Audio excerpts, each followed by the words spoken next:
ओम श्री गणेशाय नमः। जय लक्ष्मी नारायण। अघन मास मार्गशीर्ष मास महात्म कथा में तीसरे अध्याय की कथा।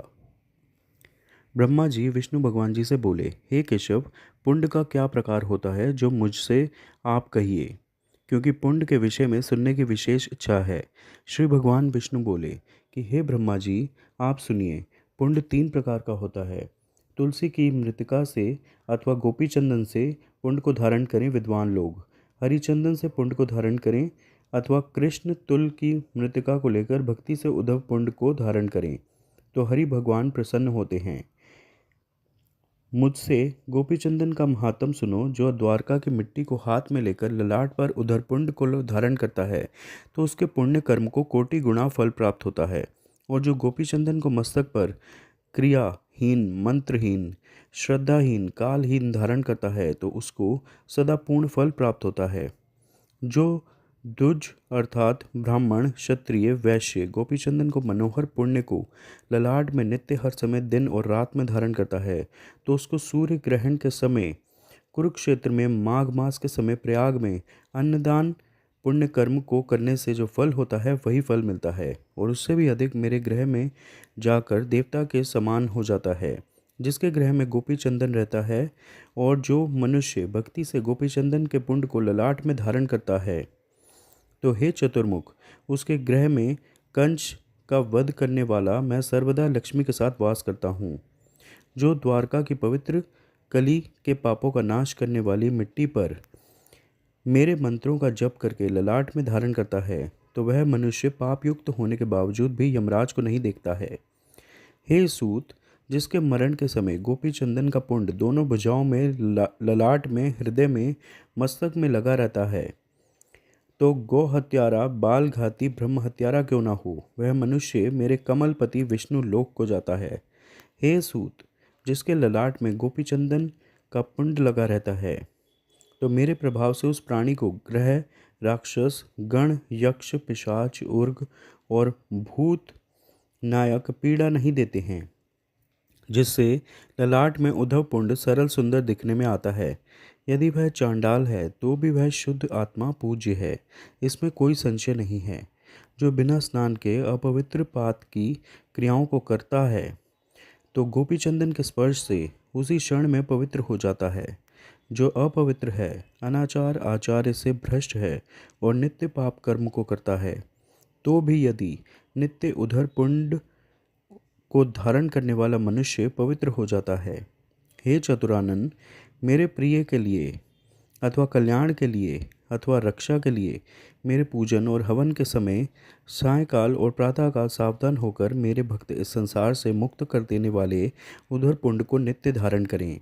यदि उधर पुंड को धारण करने वाला मनुष्य जहाँ कहीं भी मर जाता है और वह चांडाल क्यों ना हो, विमान पर बैठकर मेरे लोक को जाता है और वह मेरे लोक में पूजित होता है। उधर पुंड को धारण करने वाला जब जिसके अन्न को खाता है उसी समय उसके पसकूल का नरक से उद्धार कर देता हूँ।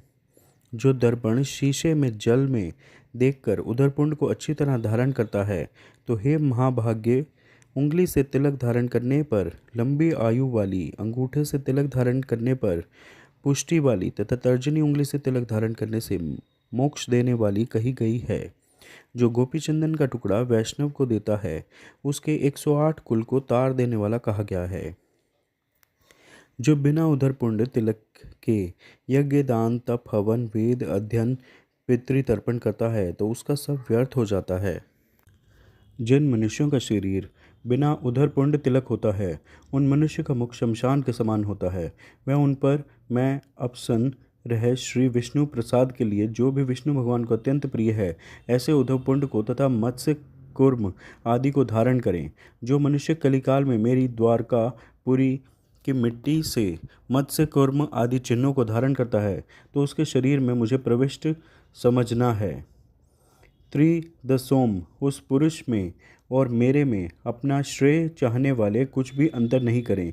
जिसके शरीर में मेरा अवतार के चिन्ह देखने में आवे वह मनुष्य नहीं है बल्कि उसको मेरा शरीर जानना चाहिए।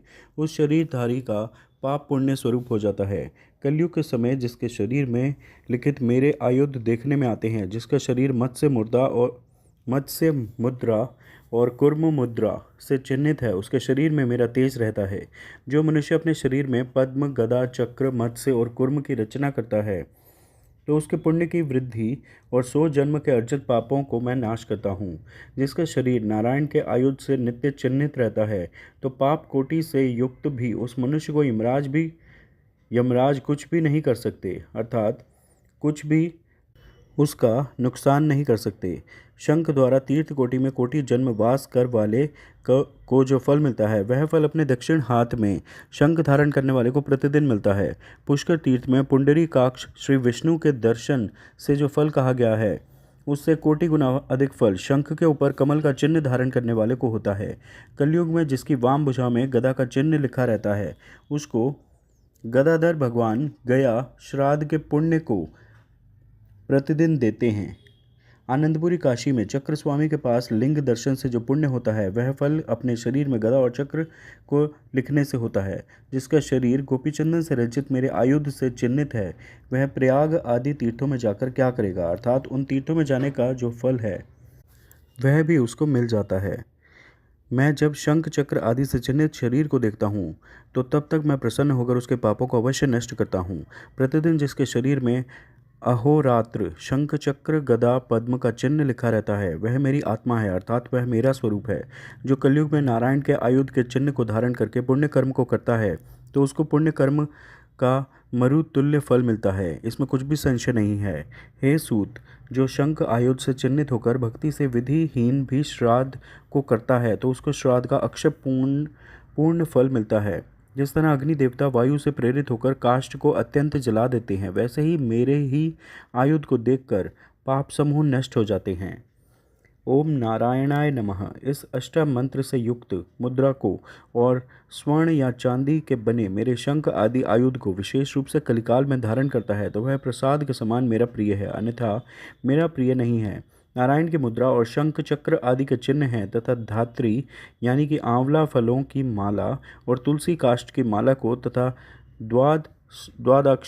द्वादशाक्षर मंत्र ओम नमो भगवते वासुदेवाय को और आयुध को जो ब्राह्मण धारण करता है, वह वैष्णव के समान है, जिसके गृह में यानी कि घर में शंख के चिन्ह से चिन्हित शरीरधारी ब्राह्मण भोजन करता है। हे पुत्र, उसके अन्न को मैं पितरों के साथ स्वयं भोजन करता हूँ। जो श्री कृष्ण के आयुध से चिन्हित शरीरधारी को देखकर उसका अपमान करता है, उसके 12 वर्ष के अर्जित पुण्य नष्ट हो जाते हैं। यदि श्री कृष्ण के आयुध से चिन्हित शरीरधारी शमशान में मर जाता है, तो हे मानद, प्रयाग में जो गति कही गई है, वह गति उसको मिलती है। कलयुग में जिसका शरीर मेरे आयो से मंडित रहता है, उसके शरीर में इंद्रा आदि समस्त देवता वास करते हैं। जो मेरे शस्त्रों से अंकित होकर मेरी पूजा करता है, उसके हजारों अपराधों को मैं नित्य नष्ट करता हूँ। जो काष्ठ से मेरे शास्त्रों को पाशा बनाकर उस पासा से अपने शरीर को चिन्हित करता है, उसके समान दूसरा वैष्णव नहीं है। जो ओम नमो नारायणाय नमः इस अष्टा मंत्र की धातु की बनी हुई मुद्रा और शंख पद्म आदि की मुद्रा को अपने हाथ में धारण करता है, वह सुर और असुर से पूजित हो जाता है। प्रथम इस नारायणी मुद्रा को अपने हाथ में प्रहलाद ने, विभीषण ने, बलि ने, ध्रुव ने, शुक्र ने, मानधाता ने, अम्बरीश ने, मार्कंडे आदि ने, ब्राह्मणों ने धारण किया है। और शंख आदि से चिन्हित शत्रु से शरीर को चिन्हित करके हे मानद, इस तरह मेरी आराधना करके मुझको प्राप्त किया तथा श्रेष्ठ अभिलक्ष्य फल की प्राप्ति किया। गोपी चंदन की मिट्टी से जिसका शरीर चिन्हित है और शंख चक्र आदि पद्म से चिन्हित है, मैं उसके शरीर में निवास करता हूँ। बुद्धिमान विद्वान स्वर्ण अथवा चंदन अथवा चांदी अथवा तांबा अथवा कांसा लोहे का चक्र बनाकर धारण करे, और वह चक्र 12 आरा तथा 6 कोश और 3 बलि से विभूषित हो, इस प्रकार विद्वान सुदर्शन चक्र को बनावे और उपवत के समान सदा शंख चक्र गदा को धारण करें। विशेष करके ब्राह्मण और वैष्णव लोग इस चक्र के चिन्ह को शिखा उपत जिन्हें की समान धारण करें। चक्र के चिन्ह से जिस ब्राह्मण का शरीर रहित है, उसका समस्त कर्म निष्फल है, और जिसका शरीर मेरे चक्र से चिन्हित है, वह पवित्र है। यह वेद का वचन है। विद्वान को चाहिए कि जो कुछ भी देवताओं को चढ़ाई हुई वस्तु हव्य यानी कि हवन समधा व पितर को चढ़ाई हुई वस्तु के चकत को देवें, और चक्र चीवज को देवता दानव भी नहीं तोड़ सकते हैं, तथा वह मनुष्य समस्त प्राणी और शत्रु तथा राक्षसों से विजय पाता है। जिसके शरीर में मेरा चक्र चिन्ह कवच रहता है, उसके घर में पुत्र पौत्र का अशुभ नहीं होता है। ब्राह्मण अपनी दाएं भुजा में सुदर्शन चक्र धारण करें और बाएं भुजा में शंख धारण करें। इस बात को वेद वेता लोग जानते हैं। मंत्र वेता मंत्र से अलग अलग प्रतिष्ठा करके करें, फिर ललाट में गधा को मस्तक में, धनुष और बाण को हृदय में, नंदकर तलवार को और दोनों भुजाओं में शंख चक्र को धारण करें। इस प्रकार प्रयत्नपूर्वक सदा चक्र को धारण करके ब्राह्मण उस समय इस प्रकार कहे, पुत्र मित्र स्त्री आदि जो कुछ भी मेरा परिग्रह है उस समस्त को शरीर के साथ मेरे विष्णु अर्थ को अर्पण किया। इसके पश्चात मेरी अव्यय विचार भक्ति से प्राप्त मनोरथ जीवन के अंत तक अपने धर्म में स्थित रहे। इस प्रकार से श्री स्कंद महापुराण एकाशतिहासम संगीता याम द्वितीय वैष्णव खंडे ब्रह्मा विष्णु संवाद मार्गशीर्ष मास महात्म कथा में तीसरे अध्याय की कथा पूर्ण हुई। आप सब प्रेम से मेरे साथ बोलिए, जय श्री हरि विष्णु भगवान, जय महालक्ष्मी माता। हरे कृष्णा। श्रीमन नारायण नारायण नारायण, भजमन नारायण नारायण नारायण, लक्ष्मी नारायण नारायण नारायण, सत्य नारायण नारायण नारायण, भजमन नारायण नारायण नारायण, लक्ष्मी नारायण नारायण नारायण। कृपया इस वीडियो को लाइक व शेयर करें व चैनल सब्सक्राइब करें। धन्यवाद। हरे कृष्णा।